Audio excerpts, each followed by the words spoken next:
Hey guys, how's it going? I've been meaning to make this Git video series for a while now, and I'm glad I could finally bring myself to do it. And I hope even more that this would be helpful for developers who are just getting started and, like me, have struggled to grasp the concept of Git for the lack of opportunity or abundance of procrastination. That's not to say if you're an established developer looking to revise some of the Git concepts or commands, feel free to jump through the timestamps in the description as you find fit. I promise the content is not vain. I've put quite some research to put this together. Alright, so without further ado, let's get started.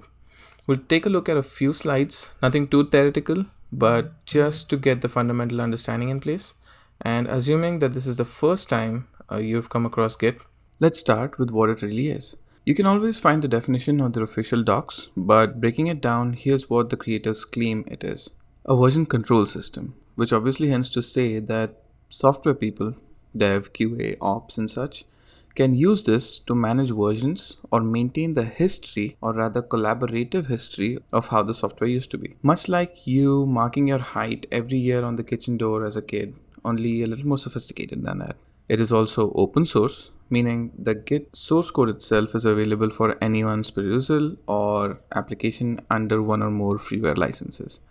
It is also distributed, which means it allows contributions of sorts from various sources simultaneously. And the best part is it's free to use. Sure, all that's fine, but that just describes it and kinda still doesn't answer the what. Don't worry, I got you back. In essence, it is just pieces of code, a software to track development of software, if you will.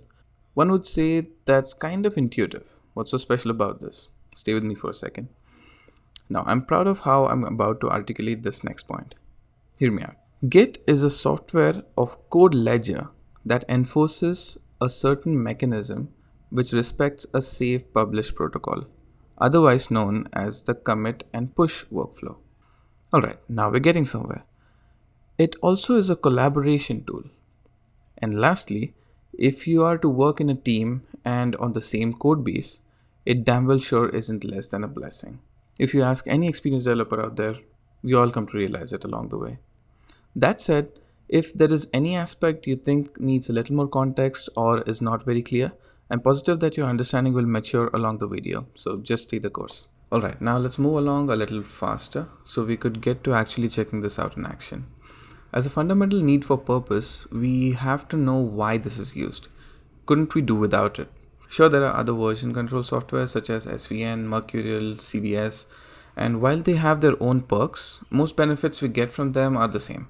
It aids us version our code, build incrementally in teams, and maintain snapshots of the software, in the event where we might want to manage exclusive application support. Which brings me to my next point. It allows us to roll back to an older version, should something break. Working in teams often pose the risk of missed edge case testing, and thus avoiding these pitfalls, it helps teams collaborate better, providing enough leeway to fix things if they go south. With an integration with the clients such as GitHub, Azure DevOps, Bitbucket, etc., it helps us manage releases in CI/CD pipelines, which is a huge deal at the enterprise level. Why? It saves effort, time, and in turn, money. Alright, so where do we use it? Primarily, it has to be initialized and used locally at your dev environment, most likely your PC or a VM, and you can keep track of your own work. Working with a remote, however, allows working with others. Here's where your code is stored somewhere, which can be accessed by others depending on the permissions and stuff, for speeding your development. While these bring some challenges such as ensuring exclusivity of dev work, Git does an amazing job of walking you through resolving conflicts should there be any. We will of course take a look at all of that. The basic flow that you must understand before diving into the implementation is this. Your local directory with Git initialized is your working folder. All the changes you want to save, you must stage. The staging area holds a list of all the files which have changes ready to be published. This is your commit step. Now once you do the commit, all the changes will be published to the branch that you're working on. Note that all of this is happening locally. After this process, if there is a remote repository, you would want to push it to that repo. This will require you to add a remote and then push it. If not already added, that is. These are the commands for what we just discussed. We would start with initializing the code directory with Git, write code or make changes, then do a git add dot.